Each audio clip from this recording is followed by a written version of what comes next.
다음은 존경하는 더불어민주당 서울 구로구을 윤건영 의원님 질의해 주시기 바랍니다. 예, 구로울의 윤건영입니다. 장관님, 이번에는 장관님의 지난 취임 이후의 일정과 지시사항을 저희가 한번 분석해봤습니다. 혹여나 좀 거북하더라도 한번 들어보시기 네. 바랍니다. 다음 PPT 한번 보시면 장관께서 취임 이후에 여지까지 했던 일정들이 하루 평균 1.8개 정도이시더라고요. 저는 뭐 일정은 개수가 중요하다라고는 생각지는 않습니다. 다만 문제는 일정의 질이라고 보는데요. 장관님 일정의 전체 37.3% 정도가 경상 일정, 행사 참석, 외교 일정으로 나타났습니다. 물론 이 일정은 환경 홈페이지에 걸려있는 공개된 일정을 중심으로 분석한 겁니다. 네. 제가 볼 때는 한화진 장관님 많이 갖는 역점 사업이 어디에 있는지가 안 보여서 일정과 관련한 아쉬움을 우선 말씀을 드리는 겁니다. 다음 PPT 봐주십시오. 제가 좀 더 심각하게 봤던 부분은 장관 지시사항입니다. 부처로부터 이제 장관 지시사항에 대해서 제출해 달라라고 했더니 장관님께서 지난 1년 넘도록 지시사항을 내린 게 22개였더라고요. 혹시 이 정도 이게 맞습니까, 장관님? 장관님이 부처에 내린 지시가 22개. 지시사항이요? 예, 예. 지시사항은 이것보다 훨씬 더 많겠죠. 그럼 어떻게- 저희한테 자료를 엉망으로 주신 건데요. 글쎄 어떤 식으로 이게 취합이 됐는지는 잘 살펴보지 못했습니다. 지시사항이 어떤 시기라는 게 따로 있을까요? 장관 지시사항을 제출해 달라고 글쎄 했는데 그거는 좀 확인이 필요하겠습니다. 확인이 필요한 게 아니라 의원실에 자료를 잘못 주신 거면 환경부가 잘못하신 거죠. 다음 PPT 봐주십시오. 장관 주요 지시사항 중에 핵심만 뽑아낸 겁니다. 이게 제가 볼 때는 좀 답답하다라고 싶은 건데요. 한번 읽어보겠습니다. 새롭게 구성된 상임위원회가 적극 협조 소통을 잘할 것, 그리고 홍수기 대응에 만전을 기할 것.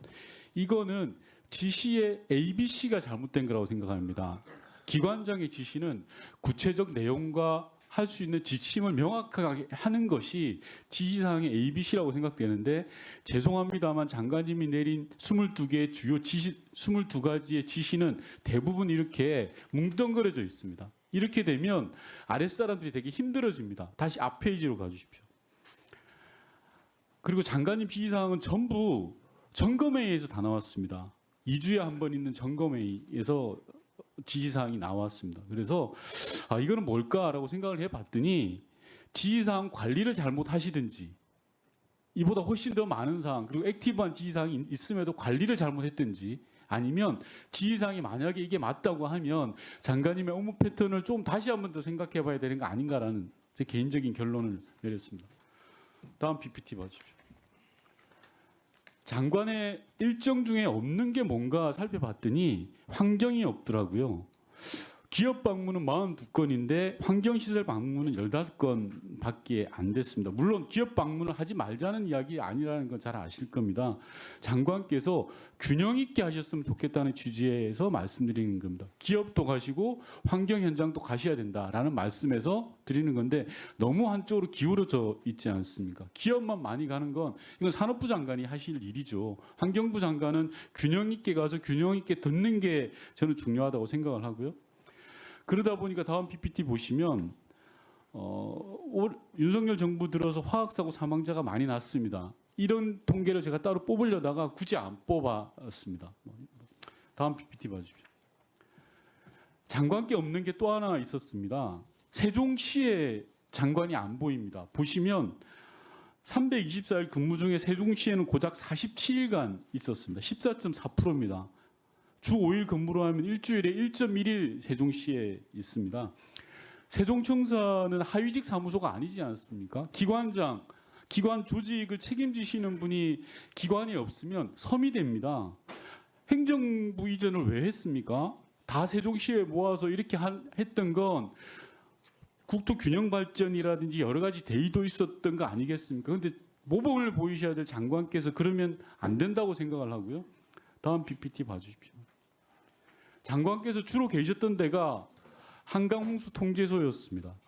전 장관 집무실이 이렇게 돼서는 안 된다고 생각하고, 물론 억울하실 겁니다. 다른 부서 장관들도 다 이 정도일 거니까요. 일주일에 1.1일 정도가 아마 세종에 근무하실 텐데, 국과장들 KTX에서 시간 다 버립니다. 이건 세종시로 이전을 한 취지를 완전히 잊어버리는 거라고 저는 생각을 합니다. 그래서 이 부분은 1분만 더 주시면 마무리하겠습니다. 네, 1분 더 주시기 바랍니다. 장관님께서 억울해하실 일이 아니라 시간이 나면 세종시에 계셔야 됩니다. 그게 행정부처를 세종으로 이전한 이유이고 부처의 하위직 그리고 중간 간부들 그리고 지휘부가 일심이 되어서 환경정책을 만들어갈 수 있기 때문에 드리는 말씀입니다. 장관이 서울시 있으면 섬이 된다니까요. 국과장들은 거리에서 시간 다 버리고요. 절대 그렇지 않았으면 좋겠고 여러 가지 어려움이 있을 수 있을 겁니다. 뭐 회의니 행사니. 그럼에도 불구하고 장관이 세종시의 틀을 잡아야 됩니다. 이게 행정부처를 세종시로 균형발전 차원에서 옮긴 이유이기도 합니다.